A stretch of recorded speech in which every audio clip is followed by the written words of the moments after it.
Hello, my friends. Today is April the 18th, and this is a soul card, a soul reflection for you today. You can look at humanity's soul, the world's soul, or your own soul. Soul cards by Deborah Koff Chapin, and they come with no interpretation, only that which is intuited.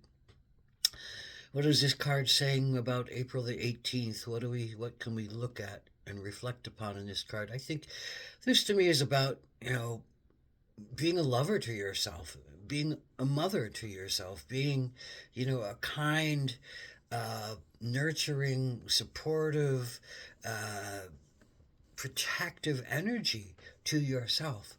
There's no one else that can do that for you. You're the only one that can really do that. Others can offer it to you, but if you're not willing to accept it from others, then that's just where you're at. So you have to learn how to let it in and do it for yourself. How to uh, honor that you have fears and how to talk them into becoming safe and feeling safe again. How to honor that you have shame and guilt and envies and jealousies addictions that hold you, and the want for sweetness that might run you, and the want for adventure that might take you into places that are detrimental to you.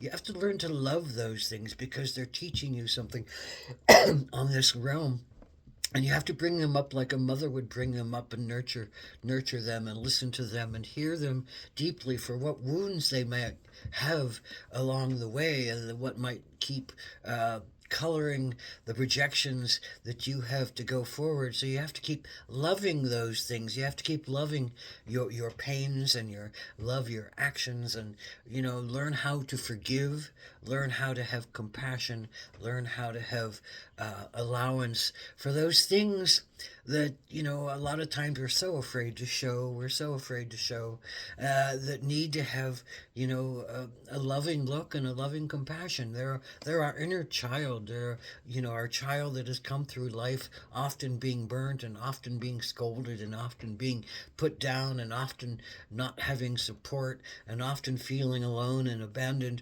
All those things that our little child inside of us that still might be in pain from, and still might be running from, and still might be directing our lives around. So we have to, as the adult, keep loving our inner child, keep working with them, keep loving them, keep talking to them, keep going deeper with them, keep honoring them, keep looking at their wounds and looking to heal and comfort and nurture their next growth, their future, their possibilities. And remember that you are that child. Aho, matakuyasin.